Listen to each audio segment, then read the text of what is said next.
সরকার এই সময় যা করছে এই বিষয়গুলোর বিরুদ্ধে অবশেষে আমিরে জামাত মুখ খুললেন। সরকারকে আমিরে জামাত ডাক্তার শফিকুর রহমান কঠিন বার্তা দিয়েছেন। আমিরে জামাতের কিছু বক্তব্য আমাদের কাছে এসেছে, এই বিষয়গুলো খুবই গুরুত্বপূর্ণ দর্শক। একই সাথে আরও একটা বিষয় আপনাদেরকে জানাতে চাই যে জামাত চমক আসছে। জামাত সবাইকে অবাক করে একটা চমক দেখাবে। 30শে মার্চ হোটেল সোনারগাঁওয়ে রাজধানীর জামাত ইসলামী একটা বড় ইফতার মাহফিল করতে পারে। সেখানে অনেককেই দেখবেন, অনেক কিছুই ঘটতে পারে। যদি সরকার পুরনো দমন পীড়নের নীতির উপর অটল থাকে তাহলে তো অনেক কিছুই ঘটতে পারে, কিন্তু আপাতত জামাত চমক দেখাতে যাচ্ছে, এতটুকুই তথ্য আমাদের কাছে, এবং ভালো কিছু হওয়ার সম্ভাবনাই। কিন্তু এটা পরিস্থিতির সুযোগ নিয়ে সরকারকে কিন্তু জামাত বার্তা দিয়ে যাচ্ছে। জামাত যে পিওর সরকার বিরোধী, কোনো আপোষ বা সমঝোতায় বিশ্বাসী নয়, সেটা আমিরে জামাতের আজকের বক্তব্যে দেখবেন। আজকে যে বক্তব্য আমি বিশ্লেষণ করতে যাচ্ছি, মহান স্বাধীনতা ও জাতীয় দিবস উপলক্ষে চট্টগ্রাম মহানগরী জামাত ইসলামী একটা আলোচনা সভার আয়োজন করে। সেখানে ডাক্তার শফিকুর রহমান কানেক্টেড হয়ে ঐতিহাসিক বক্তব্য দেন এবং ঐতিহাসিক প্রেক্ষাপটগুলো এখানে উঠে এসেছে এবং সাম্প্রতিক বিষয়গুলো আমিরে জামাতে অ্যাড্রেস করে জামাতের অবস্থান ক্লিয়ার করেছেন। এই বিষয়টা একটু জাতিকে জানানো দরকার। স্বাধীনতার সুফল জনগণের হাতে পৌঁছানো পর্যন্ত জামাতের আন্দোলন সংগ্রাম অব্যাহত থাকবে, ডাক্তার শফিকুর রহমান। বাংলাদেশ জামাত ইসলামের আমির ডাক্তার শফিকুর রহমান বলেন, যারা সত্যিকার অর্থে দেশকে ভালোবাসেন, যাদের প্রত্যাশা এদেশে সুশাসন, ভোটাধিকার, মানবাধিকার প্রতিষ্ঠিত হোক, তারা সকলেই আজ ঐক্যবদ্ধ। তাই স্বাধীনতার সুফল জনগণের হাতে না পৌঁছানো পর্যন্ত আমাদের আন্দোলন সংগ্রাম অব্যাহত থাকবে এবং চলবে ইনশাল্লাহ। এর মানে জামাত বিএনপির সাথে আন্দোলন করতে জামাতের কোনো আপত্তি নেই এবং জামাত মনে করে বিএনপির সাথে এই প্রশ্নে তাদের ইত্তেফাক আছে। এখানে আরও জামাতের গুরুত্বপূর্ণ নেতারা বক্তব্য দিয়েছিলেন। ডাক্তার শফিকুর রহমান বলেন, সরকার নেতৃত্বশূন্য দেশকে করদ রাজ্য বানানোর জন্যই ইসলাম ও ইসলামী মূল্যবোধকে বিশেষভাবে টার্গেট করেছে। করদ রাজ্য মানে কি? ভারতের ভ্যাসেলস স্টেট, মানে ভারত যা বলবে সেটা যেন জনগণ মেনে নেয় বা ভারতের চিন্তা দর্শন যেন বাংলাদেশে এক্সিকিউট হয়। সরকার সেজন্যই বিরোধী দলের রাজনীতিকে নেতৃত্বশূন্য করার চেষ্টা করেছে। এটা আমিরে জামাতের এই বক্তব্যের ব্যাখ্যা। এর মানে ভারতকেই ডাক্তার শফিকুর রহমান মূল সমস্যা মনে করে, আর সে ষড়যন্ত্রের অংশ হিসাবে তারা দেশের শিক্ষা ব্যবস্থাকে নাস্তিক বানানোর, কারখানা বানানোর গভীর ষড়যন্ত্রে লিপ্ত হয়েছে। শিক্ষানীতি সম্পর্কে আমিরে জামাতের বক্তব্য কিন্তু আমরা এতদিন শুনিনি, কারণ তিনি কারাগারে ছিলেন। তো অবশেষে শিক্ষানীতিকে নাস্তিক বানানোর কারখানা হিসেবে আখ্যায়িত করলেন, এটাও কিন্তু সিগনিফিক্যান্ট।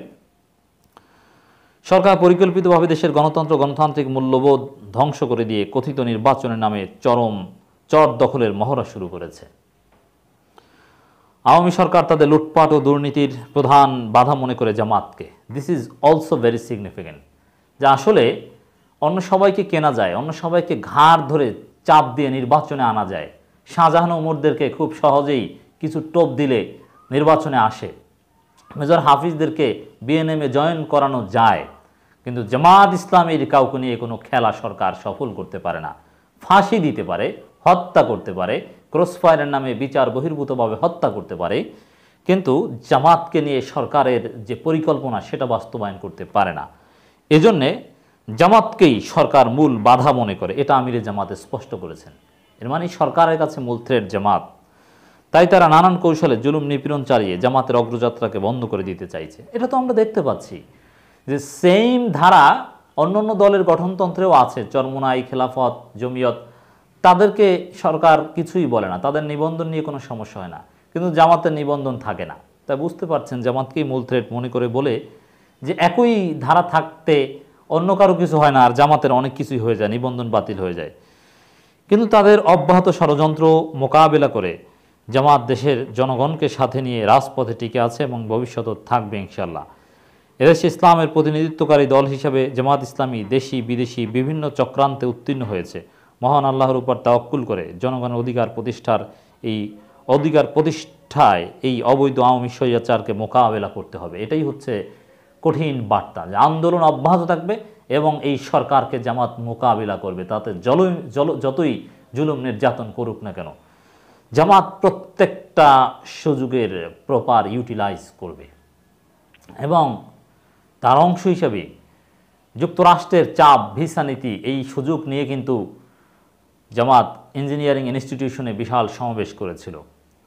এবং এই 30শে মার্চ 7 জানুয়ারি নির্বাচন পরবর্তী সরকারের যে কৌশল, এর মানে একটু গণতান্ত্রিক পরিবেশ আছে সেটা দেখানোর তার অংশ হিসেবেই তো বিরোধী দলের নেতাকর্মীদের মুক্তি দিয়েছে। সেই কৌশলের সুযোগ নিয়ে জামাত বড় একটা ইফতার মাহফিল করার চেষ্টা করছে, সেটাকে আমি চমক বলছি। আমির জামাত বলেন, বিভিন্ন দেশে মুসলমানেরা এ ধরনের জুলুম নির্যাতন কেবলমাত্র অমুসলিমদের মানে অমুসলিমরা যেটা করে এখন সেই মুসলিম সরকার সেটা করছে, অমুসলিমদের দ্বারা হচ্ছে না, বরং পৃথিবীর অনেক মুসলিম দেশে কিছু মুসলিম নামধারী শাসকের হাতেও চরম নির্যাতনের শিকার হচ্ছে অনেক সত্যপন্থী মানুষ। তো এরই মধ্যে আবার এই মুসলিম শাসক হলে তাদের আনুগত্য করা হবে, তাদের পরিবর্তনের চেষ্টা করা যাবে না, এই আজগবি ফতোয়া নিয়ে এসেছে শাসক গোষ্ঠীর আজীবন দালাল আহলে হাদিস বা মাতখালীরা। তো এটাও কিন্তু উঠে এসেছে কোনো না কোনোভাবে। আমিরে জামাতের এই বক্তব্যের সার কথায় কিন্তু আহলে হাদিসটা পড়ে এই মুসলিম শাসক অমুসলিম শাসকদের ডিস্টিংশনে। এ সকল দৃশ্যপটকে সামনে রেখে এগিয়ে চলছে বাংলাদেশ ইসলামী আন্দোলন। এই ইসলামী আন্দোলন বলতে আবার চরমোনাই কি বোঝেন না? পূর্বসূরীদের দেখানো পথ ও পদ্ধতি অনুযায়ী বর্তমান ইসলাম বিরোধী ক্ষমতাসীন আওয়ামী শক্তি বাংলাদেশের ইসলামপন্থীদের উত্থান ঠেকানোর জন্য নতুন নতুন এজেন্ডা নিয়ে অগ্রসর হচ্ছে। 90% মুসলমানদের দেশে তৌহিদি জনতার ইমান আকিদার সাথে সম্পৃক্ত ইসলামী দলগুলোর অগ্রযাত্রা তারা কোনোভাবেই সহ্য করতে পারছে না। কিন্তু যারা আবার সরকারের এজেন্ডা মেনে চলে তাদের অগ্রযাত্রা এক্সিলারেট করতে সরকার সহযোগিতা করে, যেমন চরমোনাই। এগুলো আমিরে জামাত বলবেন, আমিরে জামাত উদার, তিনি চরমোনাইকে আনুষ্ঠানিকভাবে ধন্যবাদও দিয়েছেন রাষ্ট্রপতির সাথে সংলাপ বর্জন করার জন্য, কয়েক বছর আগের কথা।